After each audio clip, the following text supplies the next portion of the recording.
Thanks, Kimberly. Hi, everyone. So I'm Elliot. I'm one of the co-founders of Signals, and I'm here with Tiago, who'll also be speaking with you.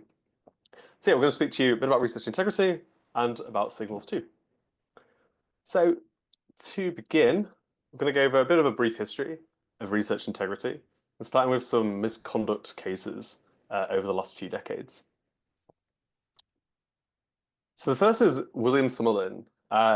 He goes around in the 1970s. He was a dermatologist and a researcher at Sloan Kettering Institute. It's quite a prestigious institution, and he reported something quite amazing. He could transplant skin between two different species that were genetically different. Now, this was published, other research tried to replicate it, but they just couldn't. It wouldn't work. There ended up being an investigation into his work, and so to try and trick his colleagues that he'd actually done this work, he got a white mouse and coloured it in with a black pen, as you can see on the image, and tried to say that that was the transplanted skin. As you can see from the quite old New York Times article, there's an inquiry into him, and he was charged with fraud. Next up in the 80s, we had a couple of researchers who were both really, really prolific. So John Darcy and Robert Slutsky. So John Darcy is a rising star at Harvard Medical School. He had quite a short career, but he'd already published over 100 articles. Um, and Robert Slutsky, somebody was based in California, and he was publishing one article every 13 days, which is quite a lot. It turned out at some point, both of them, so the colleagues of each of these people started to notice something was going a bit funny with them, and actually saw them just faking data. There ended up being investigations into them, and it turned out a lot of their research was fraudulent. This is how they were publishing so much. But both of them were pioneers in something we still see today in research fraud, which is that we're both adding lots of co-authors that had nothing to do with the article. These are like more prestigious researchers, and so the idea here was that editors would see these names and go, "Oh yeah, we'll make sure we get this published." One thing that was quite interesting is these two had never met, okay, but one of them was aware of the other and had said to a colleague that he must be doing fraud because it's the only way that he could be publishing more than me. In the 90s, there's a case that you might be aware of Andrew Wakefield.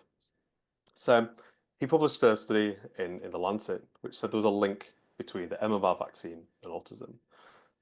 We saw the self-correcting nature of the scholarly record in action here. It was really, really quickly refuted, and after that, it was quickly retracted. Unfortunately, this is then linked to a huge decrease in MMR vaccinations over the next decade, and with that, an increase in measles cases. So we can see the real-world impact of something like this happening. Because today we're still seeing anti-vaccine sentiment on the rise in the US, and this article is still sometimes referenced in that. Next up, we have Jan Hendrik Schon. He was a researcher in the early 2000s. He was at Bell Labs, and he had these amazing breakthroughs in organic electronics, superconductivity, and nanotechnology. These are huge, huge breakthroughs, and he was tipped actually to win a Nobel Prize. Well, people start to look more closely at his data, and often they would see things like it was too perfect. If you look at these graphs, we can start to see that these graphs are the lines are very, very similar, but these are completely different experiments. And we'd also see things that research sleeves often find of things like the noise was identical. There ended up being investigations into his work.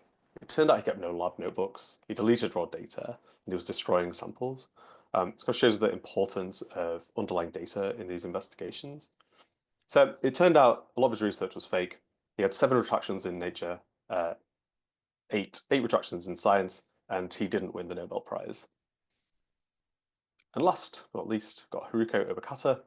She became temporarily famous in around 2014, which reported in Nature a thing called STEP.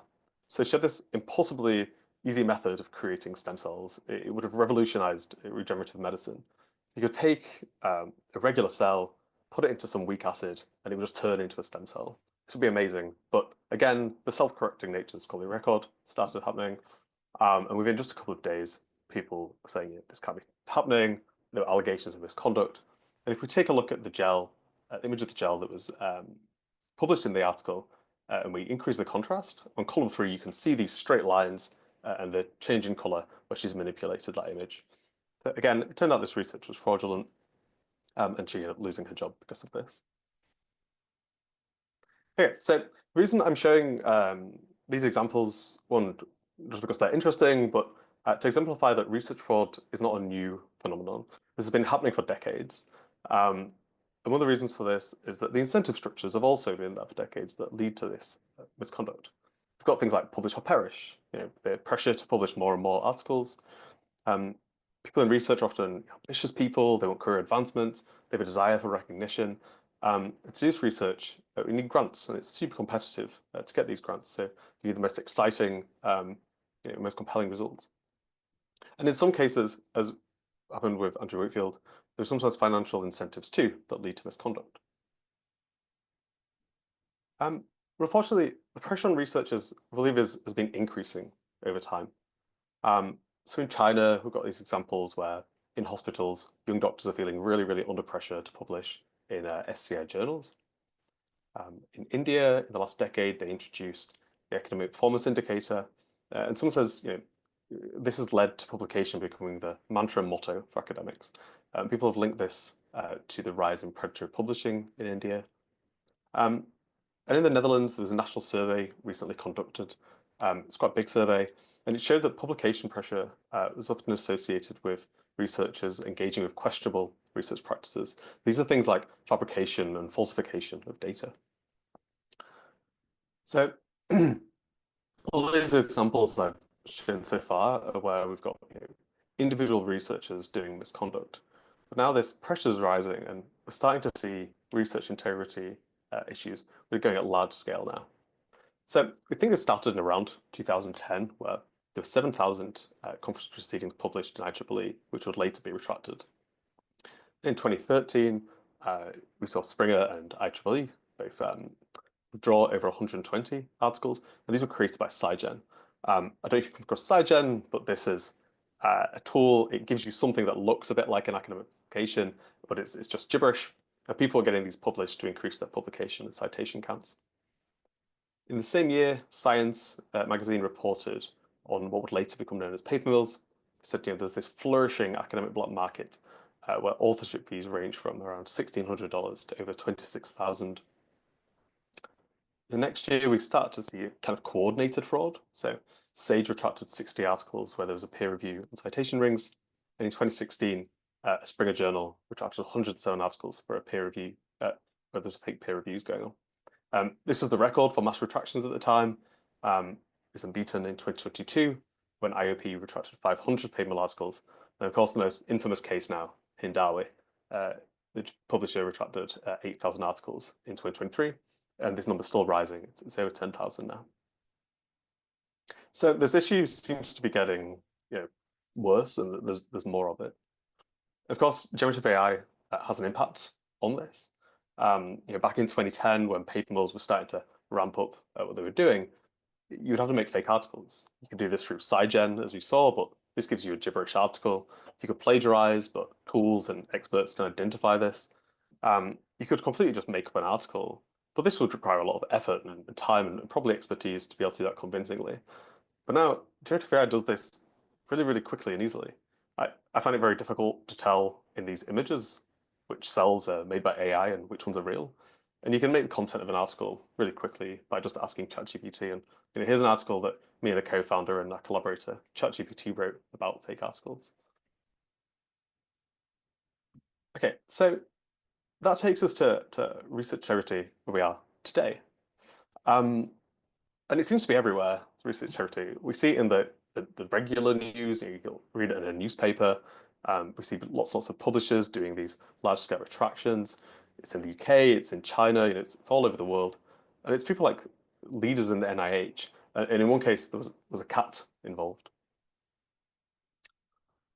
So academic publishers are investing a lot more in trying to prevent this problem of problematic articles.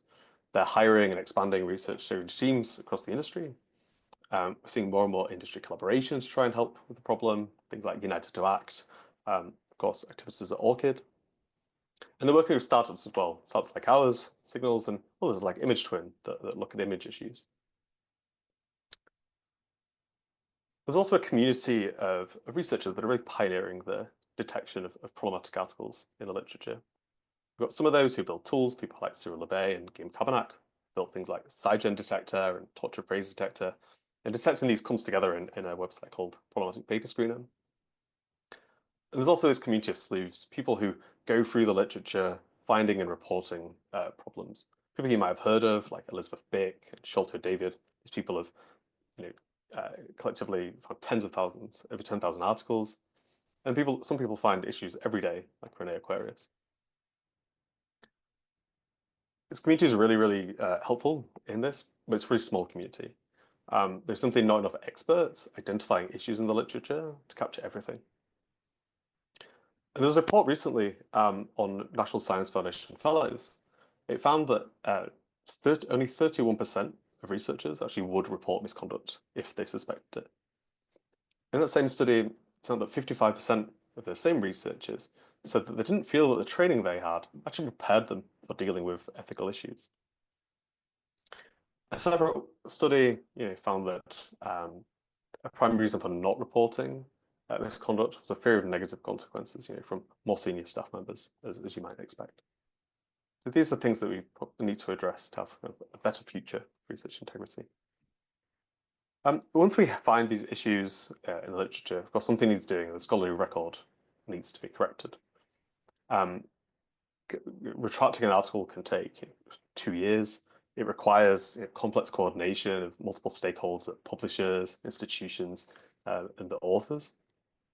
People often don't know who to contact, and this can cause a lot of issues. And ultimately, the retraction process is not built for the large-scale fraud that we're seeing today. So a lot of these articles that sleuths like Elizabeth Bick have identified as problematic are still not retracted. Okay, so that's a bit of history and what's going on today in research integrity. So I'd really like to get your thoughts and what you think about research integrity. So we've got a few questions and there'll be a poll starting. So first up, in the next 3 years, do you think research integrity is going to get worse? Is it going to improve? Or will it just stay the same?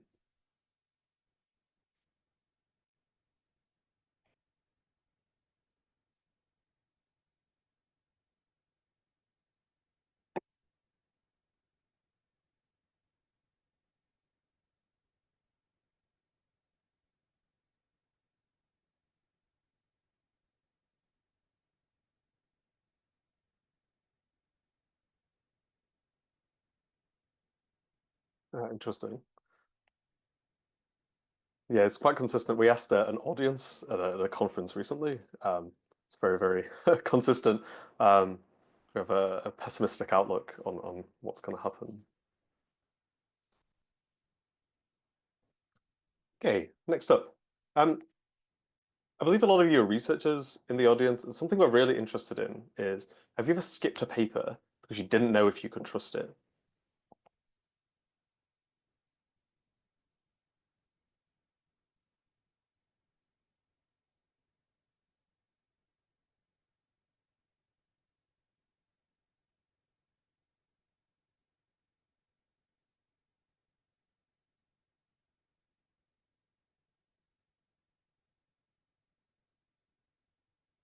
Interesting. I'd be really intrigued to know, um, of the people who yeses, you know, after the seminar, if you get in touch, like, what was it about the article that, was either missing that you couldn't trust, or, what are the indicators that you thought, I can't trust this and don't want to read it? Would be really interested to know. Thank you for sharing. And last, this is an open question. It's what worries you most about research integrity in the next 3 years? So, just a couple of words, maybe a phrase. Um, yeah, think things in your mind that are concerning.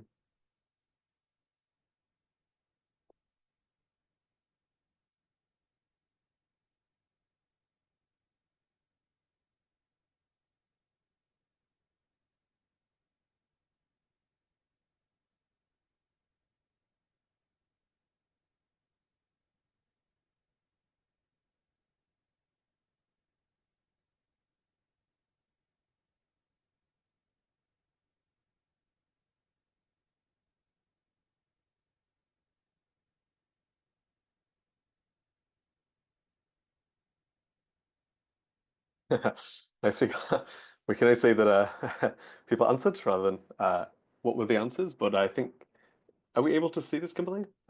Yes. The, So I don't want to share my screen, but I can read a couple of these. Mhm.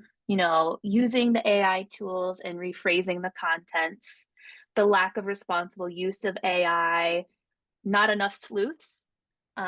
Paper mills will get smarter than publishers, lots of AI in here, but I can share these Yeah, after the session with everyone too. that'd be amazing. Thank you. Yeah, AI also came up a lot in a previous session that we did like this. It's on our minds too. And what we can actually do is we'll take those answers and group them and let you all know what people are thinking. Amazing. Yeah. Thank you for sharing this. And so we're just going to briefly how we're thinking uh, about research integrity and where it could be going and our concerns around this. There are many ways to look at this, and one way is by thinking about this in terms of technology, the organizations involved, and the people involved too. Um, so as as the kind of audience already mentioned, AI is potentially a problem, and the paper mills that are using it. So we think technology is a risk. I've already shown, how generative AI can be used to make content. It can make fake images. This can be done really, really cheaply and easily. And one research integrity person at a publisher, says to me, sometimes they get a paper mill paper. Well, they get a paper that they think is a paper mill. It really feels like one, but they just can't say objectively why, because they're getting so good at this. Um, you could ask for underlying data on an article, and some could fabricate this very easily. AI could write fake peer reviews or answer the review reports very specifically. Um, and one more upcoming challenge is things like AI agents. So you could imagine AI basically doing all the tasks that a paper mill does. Things like creating a fake article, creating a fake author, submitting an article, answering questions from editors. And again, this could be done faster and cheaper, and they could learn from that. So this is yeah, lots of incoming problems of technology. Um, on the organization side, we're starting to see, as I've mentioned, lots more investment from the publisher side, investing in their processes, in tools. Institutions are beginning, from our conversations, it seems like they're beginning to do more around research integrity, but their teams tend to be quite small. And we're not hearing too much from funders at this stage on integrity. But one of the issues is, even if they're all these stakeholders are doing things around research integrity, but they're not connected. They don't have streamlined, standardized processes between them. And this is really important when um, resolving research integrity issues. That's why we're seeing things like the retraction process take it's like 2 years. That's on people.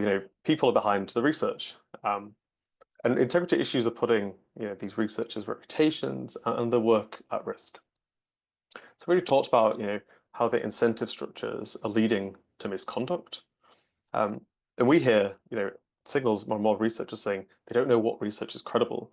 They said more people have skipped an article because they didn't know if they could trust it. And this is a really big problem when building new research. And one other thing we're seeing is we see things like paper mills come out of specific regions and specific institutions, and we're starting to hear about biases against these regions. So, say people not reading an article from a certain country because they think it's all not trustworthy. This is a really big problem for for the majority of people from those regions. But it's also bad for everyone else because they don't get to use this great research. So we're seeing problems across, technology, problems within institutions, and for the researchers too. So ultimately, research integrity has a problem. Research fraud and its underlying incentive structures exist for decades. We've seen examples from all the way from the 70s to now. It seems to be getting worse. There seems to be more of it. We're seeing, this increasing large-scale fraud and new technologies powering that. This is giving us kind of these uncertainties. We don't know what this technology is going to look like. We don't know what papers are thinking and doing. It's really, really hard to keep on top of that. Um, And ultimately, research can't progress or make an impact if it can't be trusted. If we're in this situation where researchers don't know what research to trust and publishers don't know what to publish, they've got a real big problem. So these are reasons that why we started Signals. And our mission at Signals is to restore trust in research. And now Tiago's going to take over and tell you how we're doing that. Thank you, Elliot. I'm just going to take over the screen. Oh, yeah, it stops share. There you go. Thank you. So here we are.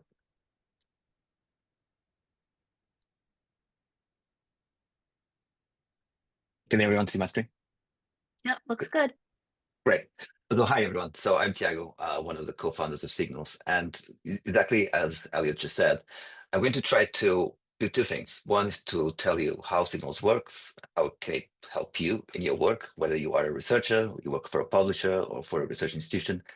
But also, hopefully, given the negativity that came perhaps from the poll, also try to give you a more reasons to be positive and why we think that there's a lot to do around research integrity. But I think we are developing the tools and we're developing the policies and incentives to really do the right thing and solve this problem. And so in a nutshell, what Signals is doing is analyzing the world's publication data and combining that with expert knowledge to deliver transparent and dynamic evaluations around the credibility of research outputs. So I will go through this in more detail in the next few slides, but I just want you to take away this idea that it is really a combination of using the data that is available to us from bibliographic databases, from the content itself, but also combining that with the expert knowledge that can come from a number of people that may have a say, may have a relevant opinion about the publication. On the right, I'm showing you an example of how a single publication lives within the Signals data graph, which is where we store all the information that we use for our evaluations. The different colored dots there, for example, are showing you the context of that publication around which other works are related to it, who are the authors, from which institutions they come, which journal the publication is published. So going into a little bit more detail, you can think about the Signals data graph as having these two sides to it. One, on one hand, is the publication data, as I mentioned. So this will be the article itself with its content, but also information about who are the authors, from which institutions they come. And then very importantly, the information that we have around the citation network around that publication, which you can think about it as both the papers, the other articles, the other publications that the publication we are analyzing is citing, but also who is citing this publication that we are analyzing. And finally, something that's becoming very important to us as well is to work closely with publishers so that we can use their proprietary data to enhance the evaluations that we can perform. And so that could include, for example, the track record of authors that may have previous issues with their publications, or editors that they know that may have compromised the integrity of the process. And so combining that proprietary data of publishers in our analysis is really helps us make better evaluations. So on the other side, we have expert knowledge, and this is a combination of insights from researchers themselves, which may be experts in the field and may have either a positive or a negative view on another publication that they were willing to share with Signals. We're also working very closely with research integrity teams at both publishers and institutions, and we are using their insights to inform our evaluations. And of course, that a lot of our evaluations are inspired by the best practice of publishers, and so that we know what good looks like, so that when we start analyzing publications and we see behaviors or traits in those publications that deviate from best practices, we can use that to inform our evaluation. So as I said, Signals evaluates the credibility of research outputs. And in this simple scheme, I'm showing you in very basic terms how it works. So we can start with research articles or manuscripts. We can do this analysis on both things that are either in progress, so not pre-published, but also things that are already published. And so we take these publications and we run them through our research integrity checks. And the first thing that happens is that we need to gather or extract data about these publications or extract that information directly from the content itself. The next step is around calculating the signals, or in other words, to try to find these observations that we are looking for in terms of what are the traits of the publication that may give us an indication that there is some misconduct. happening, or some other issue that we may that may be relevant to take into account. At the end, we provide for every publication as an overall signals evaluation. So in many cases, there are just not enough data for us to have either a positive or negative view on the credibility of this publication, and so that will correspond to a neutral evaluation from signals. In many, many cases, and hopefully the vast majority of cases, things will look good. So there's something about them that we can take as a positive signal that this work is credible, and so it could be used for other researchers to build upon. However, that's not always the case, and as in the many examples that Elliot has shown you, there are reasons. There are reasons to be cautious about works, and so in that camp we have two levels of evaluation, which is either caution, in which we find some evidence of misconduct or research integrity issues, but they are not very severe. Alert is where those more severe cases will be flagged as. So this will be clear evidence that there is some misconduct being in place, and so we would attribute that highest level of negative evaluation to the publication. So I said a while ago that our evaluations are transparent. And the reason why we say it's transparent is because beyond just giving you this high-level overall evaluation of alert, caution, or looks good for publication, we want to give you the evidence for why we made that evaluation for the publication. So the transparency comes from being very clear about what is it that we observed about the publication that then informed our overall evaluation of the publication. And is this example of what you could find in signals, you'll see signals that may be related to the publication itself. For example, if it has been retracted, or or if there is an expert contribution from an expert or a sleuth that has said something about the publication already that we are aware of. But we're also looking at signals that are related to the citation network. So this will be, and we make a clear distinction between the self-citations that are included in this publication, and by that we mean which other publications by the same authors this article is citing, but also what other references are included in the publication. And so we look through those cited articles to see whether there's any indication of either positive or negative signals that we can use in the evaluation.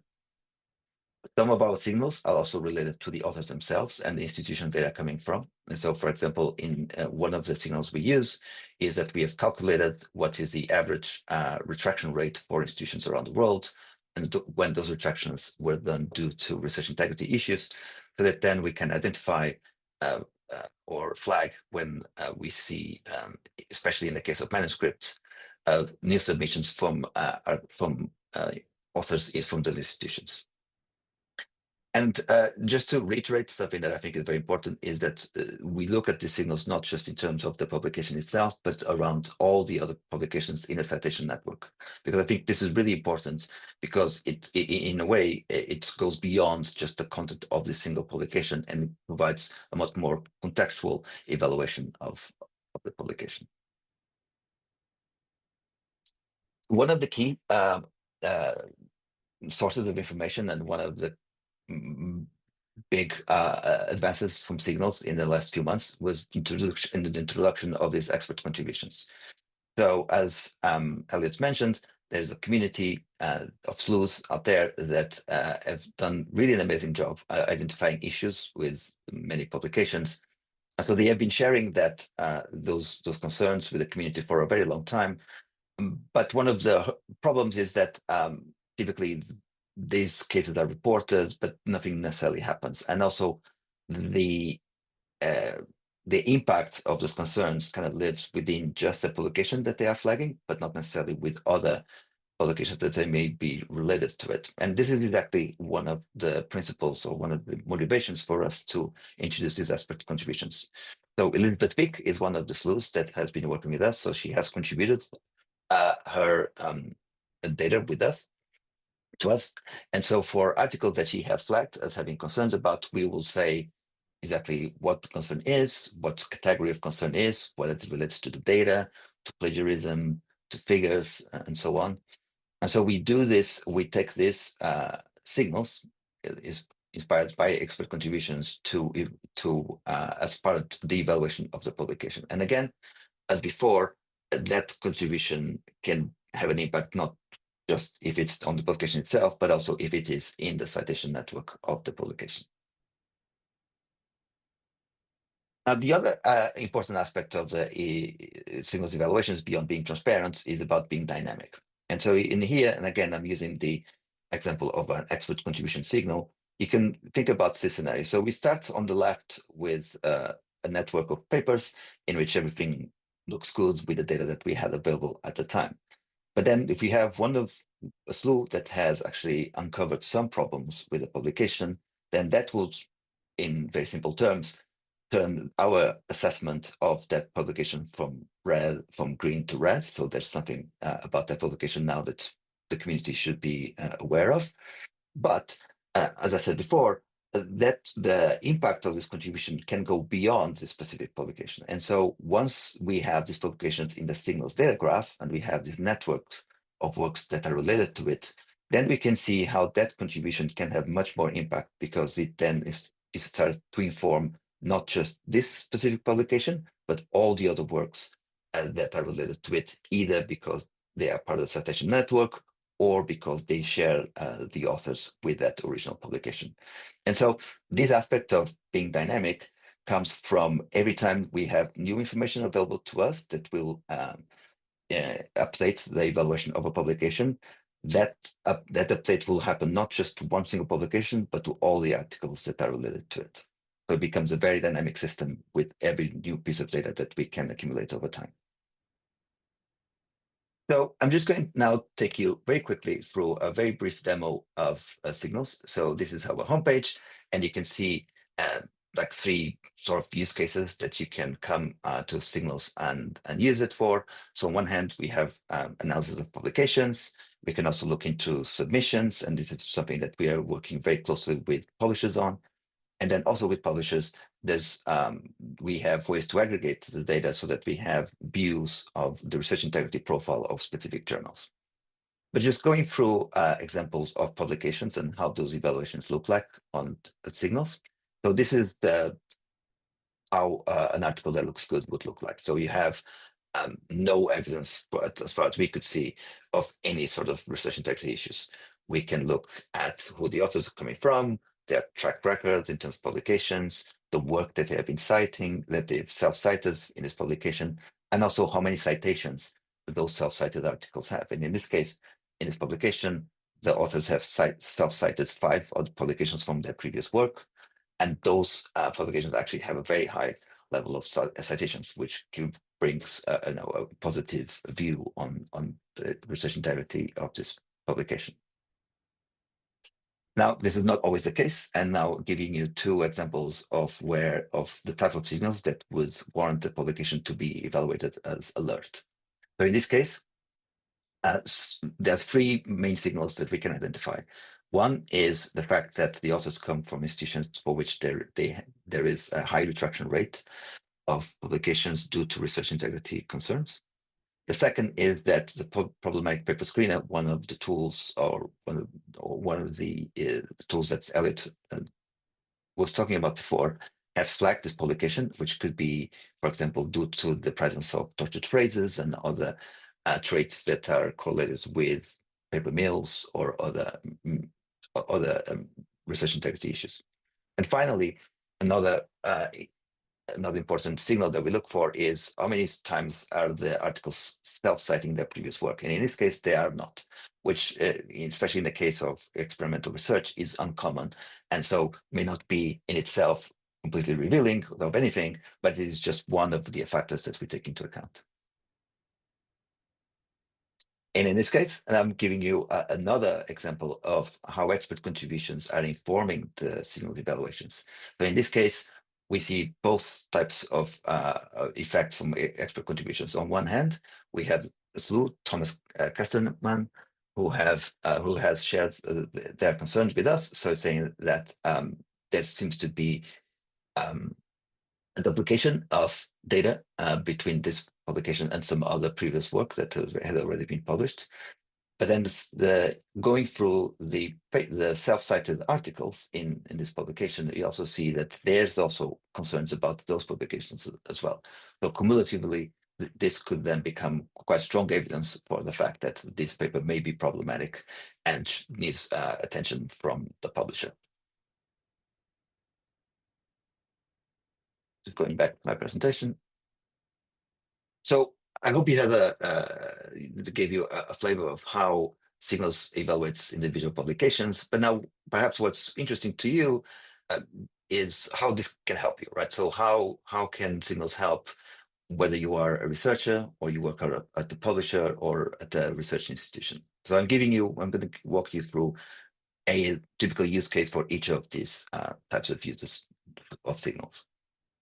So starting with publishers, so we can think about the work that we do with publishers as coming in two different ways. One is around helping them looking back at the publication records of publications that they already published and whether there are problems that they should address. But something that is perhaps even more important or just equally important is to stop these problematic papers from being published in the first place. And so this is where we are working very closely with both publishers, but also with the vendors that provide the platforms in which publishers do their peer review and editorial processes, so that we integrate with those systems to perform research integrity checks at the point of submission, but beyond that, also through the entire process of the editorial process. So rather than just looking at the manuscript once submitted for the first time by an author, we will take all the information that we can get as the manuscript progresses in the editorial process, and we will continuously update our view on this manuscript so that we can help the publisher identify problematic submissions that can be stopped before they get published. Now, as I said before, this doesn't stop at the publication point. After the paper is published, we can continue to look at what new information we can acquire about this publication, either in the form of who's citing it, or whether there are concerns from sleuths or there's discussions out there that we can have access to update the view that we have on that publication. From an institution point of view, something that becomes quite important is to look at the researcher profile, right? So what is to perform sort of researcher checks to look to help institutions make better decisions, both in terms of hiring, but also in terms of promotion.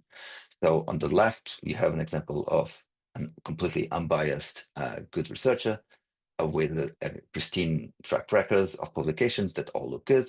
And on the right, we have someone that the institution should not hire due to its record of past publications or publications that have either been retracted or for which the sleuths have already pointed to serious concerns that should be addressed. Now, in the context of ORCID, I would say that this is one of the aspects in which ORCID has been incredibly powerful and useful for Signals to do this work, but we can identify or compile these publication records for authors using their ORCID ID. And then finally, from a researcher point of view, one very powerful use case is around authors of systematic reviews. So we actually worked very closely with a group in the UK who has, again, as Elliot said before, like the intuition that maybe some of the articles that were part of their evidence base was problematic, but they didn't necessarily have the means, the tools to look into it and see exactly which articles they could trust in their to use in their systematic review or not. So we help them by creating these article collections in which we can flag the articles for which we think that maybe there is some problems, so that then when they go and write and publish their systematic review, they have more confidence about the credibility of the evidence base that they used in their systematic review. At the end, I would just like to introduce you to the Signals team. So myself and Elliot, who are here today, but also Andrew and Nico are also co-founders of Signals. Andrew and I worked at Problems before. Andrew is also a co-founder of Cassini, which is another startup in the publishing space that you may be aware of. And Flo is our lead engineer that has done amazing work in developing the technology behind Signals. So I'd like to invite you to join our mission to restore trust in research. And if you are a publisher or institution, please do get in touch to learn how we can help you. And for researchers, just to say that you can sign up for Signals for free. So to help you evaluate publications that you may be considering using in your research, or more importantly as well, to share your insights about publications with the community so that we can use your knowledge and your expertise to improve the evaluations of Signals. So thank you very much for your attention. And I think there will be some questions. Yes, thank you. Firstly, I just want to say thank you to both Tiago and Elliot for their wonderful presentation today. We received quite a few questions, both at registration and now I can see things in the Q&A. So I want to give everybody just a few more minutes to insert their questions to the Q&A, and we'll get to as many as time allows. In the meantime, I do want to share that on April 1st, ORCID is hosting its annual community town hall. We are hosting 2 sessions, one for APAC audiences and one for EMEA America audiences. So definitely join us and have a chance to talk with the ORCID leadership team. Now looking at our questions, this is a question that I see both in the Q&A and one that we received at registration. So people really want to know, is there a method within Signals to evaluate images within published research to evaluate for trustworthiness? Yeah, so in terms of image checks, so there's something that we work very closely with technology partners that can integrate their tools with Signals.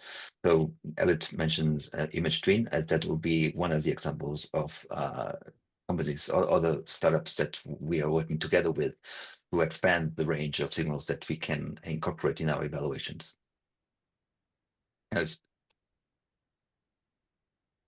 Awesome.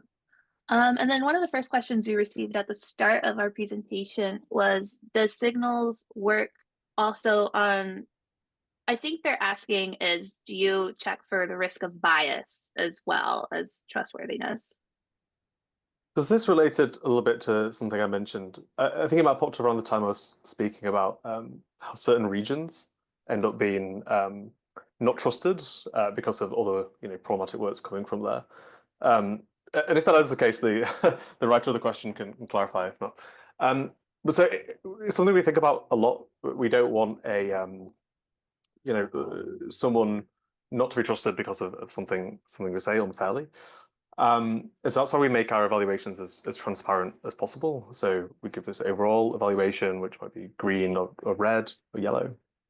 But then you can see every single thing of why that is. Okay, there are no black boxes at Signals. And digital, we try not to take too broad brush approaches to these as well. There's not going to be something like they're from a certain country or they're working in a certain area of research and so you can't trust it. We're really here to provide as much detail as possible and be kind of decision support in making those decisions.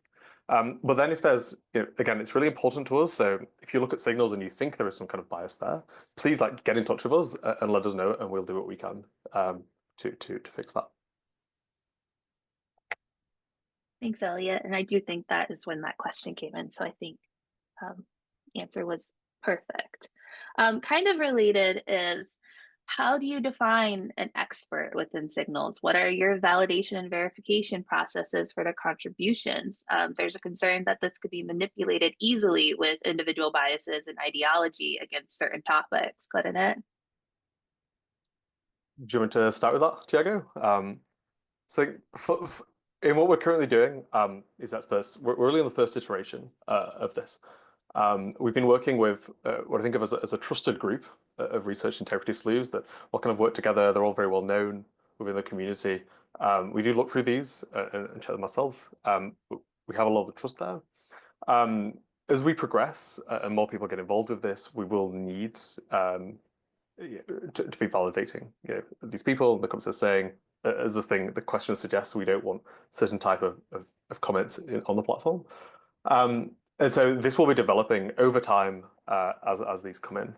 But if you want to speak any more to that, Tiago. No, that's right. It is, in some ways it's early days, and we have been relying on sleuths for which we have that they are very well respected in the community, in their respective communities. But we would hope that to expand, and as that expands, to get also the feedback from the community on what would be the best ways to vet where the contributions come from. And the other thing that I think is important for us is we're quite clear around these contributions to be transparent in terms of the identity of who is giving those contributions. So there's no anonymous contributions, and so that we can always, have the side of accountability for the people that are sharing their insights with Signals. Great, thank you. And then there's a couple questions coming in about retractions. So the first question is, do you consider the different reasons for retraction? Retraction notices are notoriously poor and inconsistent. And then someone else had said, do you view the analysis, do you analyze the nature of the retraction? Like an author realizes they have a mistake and retracts their paper. Do you consider those reasons? Yes, it's super important. There's a huge difference between, someone who has 20 retractions and it's because of paper mill articles versus someone who went to the publisher and said, "Hey, I made a mistake. We need to retract this article." So we're very cognizant of that. If you go into Signals today and you see a retraction, you can hover over that retraction and see what the reason is. This will be taken from Retraction Watch. Over time, we do need to, it's a bit on our roadmap, okay, to build in this kind of functionality where we can see different types of retractions and that giving different levels of evaluation there. So yeah, we see the problem too, and something that we're keen to address. And then kind of a follow-up to that is they asked if a paper is listed as caution or alert, is anyone notified on that paper? And if they want to dispute the alert that's been placed on their paper, is there a process to do so? Mm-hmm. Yeah, good question. So kind of like a couple of answers to that. One is in terms of notifying when that happens. So with publishers that we're working with, we are giving them that access to the evaluations so that they are aware that those issues exist and that they can work with us to try to resolve them. We also have a badge, the Signals badge, that is being used with third-party apps and websites so that researchers can have a view of the Signals evaluation directly on the applications or websites that they get their content from. So that, even in the absence of any collaboration with the publisher, then if there is an evaluation for that publication, researchers can have access to that so that they can make a decision about whether to use the content or not based on that. And yeah, I think those are two. I think maybe it's something else. I hope that answered. If it didn't, I can expand. All right. And then someone is asking, can Signals also help researchers decide where to submit their next article by possibly doing a check on a journal level?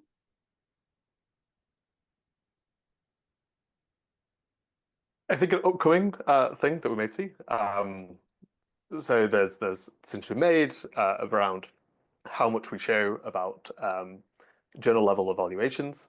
So possibly coming soon, an institution may be able to say license Signals and then have access to seeing, what are the evaluations of these journals? This could be really important. For example, you may not want to send your article to somewhere that it turns out there's actually quite a lot of problems in there, and it may say get delisted from an index in the future. So yeah, coming soon on this stuff. Yeah. And I remembered what I missed answering the previous question, which was, if someone could dispute some evaluation that Signals has done. And absolutely. So when we think about these expert contributions, it's really about engaging the community, which may include the authors themselves, for example, or someone that's related to the authors.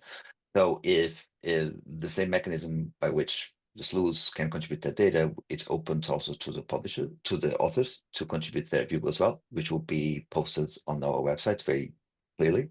And so, and this actually relates to two things. One is the transparency around signals, so that if we have evidence, that evidence can be the insight or the opinion of the authors. That should be part of the evaluation.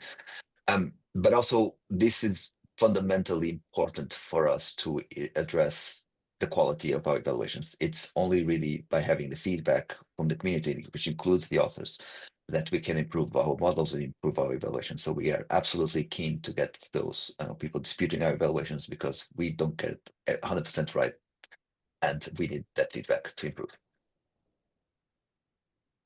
Thank you for that additional information, Tiago. And Elliot, to follow up on your previous answer, if you're looking for ideas, someone also suggested evaluating conferences in addition to journals.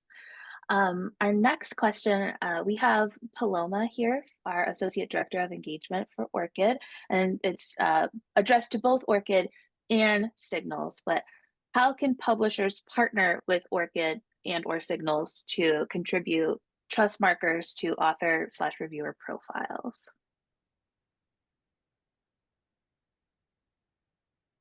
Begin, and then probably Elliot and Tiago can basically complement that from the Signals perspective. So from ORCID perspective, it is very important that ORCIDs are collected in an authenticated way, first of all, for both authors and reviewers, because that way, whenever another identifier is registered for the paper or even for the review, then they are going to be incorrectly connected to the ORCID ID.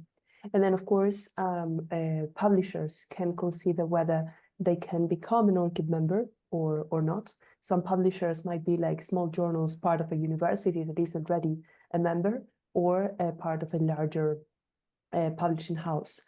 So then, becoming a member, they will be able to integrate their systems directly with ORCID, and add both contributions in terms of works or any other type of output that they have as publishers, and also peer reviews. That would be basically the way from an ORCID perspective. In the first part, where they collect authenticated IDs for both authors and authors, co-authors, and also reviewers, they can also leverage the connection through Crossref or any other DOI agencies to also add that output to the ORCID record. Thanks, Paloma. Tiago or Elliot, anything you want to add from the Signals perspective? Yeah, so I think I mentioned briefly before that how we're using ORCID as part of our technology. And aside from that very obvious use case of like trying to look at the records of publications for specifically researchers, for which we use the ORCID to identify them by, ORCID is doing an amazing job in terms of other trust markers that we can use, like verifying that the people are actually affiliated with institutions that they're claiming to be affiliated with when they submit the new paper. So there's a world of data that ORCID is providing to us that is increasingly being incorporated in how Signals does its evaluations, and to not necessarily just look for fraud, but also in terms of providing positive signals for a publication, so that other researchers can have trust in their publications. Thank you. We have a few more minutes for questions, so feel free to submit or take a look at the Q&A and upvote the ones that you're most interested in. These next two questions are focusing more on a technical aspect of Signals. So do the author checks feature as part of overall manuscript checks, or is this a standalone feature? Sorry, Jerry, sure. I'll begin. So as it stands today, this is a standalone feature. We're trying this out, and actually, if any researchers are interested in kind of getting their articles collated into Signals, into their profile, and seeing their kind of overall evaluation, we'd love to hear from you and try that out. It currently sits there in this early stage, and then we'll see as time progresses if we can validate that this is really useful. This may then get added into the overall evaluation. But we're quite, let's say, conservative with how we add things into the evaluation. We want to make sure there's no kind of issues caused first, right? So we have to test this quite rigorously. And then the next question is, just broadly, there are concerns surrounding shared data with third-party vendors. So what happens to data that is shared with signals? So the vast majority of the data that Signals uses is actually publicly available data. So all the data around metadata, the citation network, and all of this, all of that data is publicly available. For it, there is no necessarily high privacy risk there. There is, and that's absolutely true, that there is some more sensitivity in terms of data that is shared with us with publishers, and whether that is the submissions themselves, which are confidential at that point, but also when the publisher is sharing with us additional data that we use in the evaluations. So we have very clear data privacy policies that we have agreed with publishers, and also that covers not just access to the data, but also data retention, and all those things are addressed by these agreements that we have directly with the publishers to ensure that there is trust in the sharing of that data with us. Thank you, Tiago. And then another technical question about how Signals works is I'm interested in how the Signals evaluation process was validated and where the accuracy of the prediction was assessed. Could you share a little bit more about that?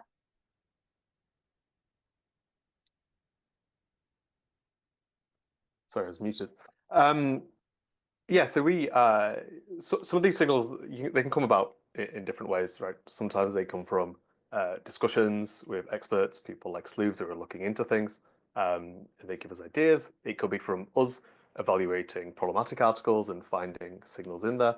And sometimes you're evaluating lots of data and you have an idea, but then it leads you somewhere else and you find a signal that you would never have expected to. Okay. And so in some cases, these can be things that don't show up in a set of articles, right? It could be something that you know is a real big problem, but it's kind of hard to validate because we don't have lots and lots of validation data at this point.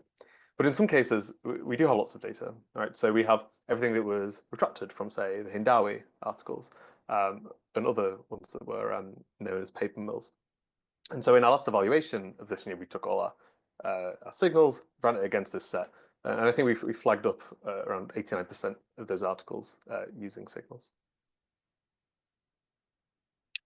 Now I think we have time for one more question. It's similar to a question that we also received at registration, particularly about detecting paper mills, citation bills, and even citation cartels. But to restore trust has to go beyond figure manipulation, etc. But to detect citation cartels and to stop flooding journals with low quality science due to corrupt review. Do you see that signals could play a role in this? For sure. I mean, I can start to this and you can jump in, Tiago. Yeah, these things that I mentioned are kind of things we do really well. So see, we can't necessarily say to you, hey, this article is a paper mill, but we can give you information which, like evidence that would lead to that assessment. One example of this might be that we know certain things about paper mills. We know that they post fake articles and that they sell citations, right? So they cite each other.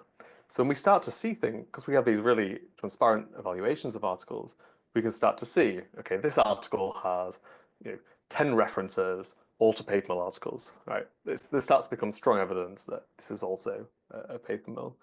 There's things like that. That's a paper mill specific example. In terms of citation rings and cartels, again, something we do a lot of evaluation of the citation graph. So this is the kind of thing we can see where you see these articles citing each other.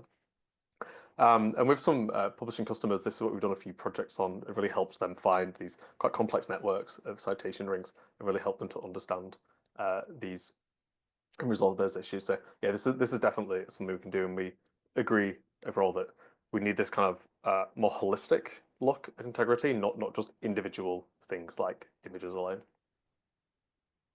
Yeah, just to add that we had, as Elliot says, specific examples of projects that we've done with publishers in which we identified things like conference organizers that had a huge amount of citations that came from conference proceedings that were published on the conferences that they were responsible for, or in a journal side, editors-in-chief that suddenly had thousands of citations to other from papers published in their own journal, and so it was very useful for these publishers to have access to this analysis that we've done for them to take on this type of misconduct. Yeah.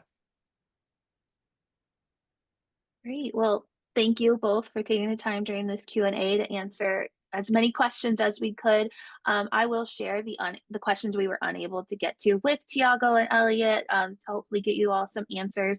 Before we sign off, is there a way that our audience can connect with Signals or connect with you to learn more or ask some of these questions that maybe they didn't ask today? 100%.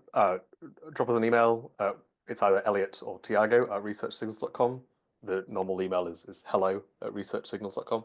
And you can also sign up, again, go to the website, you can sign up for free and use the app, evaluate any article.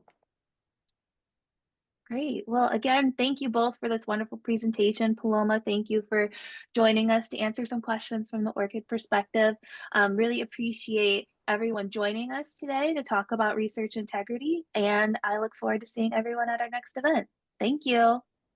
Thanks, everyone. Bye. Thanks, everyone.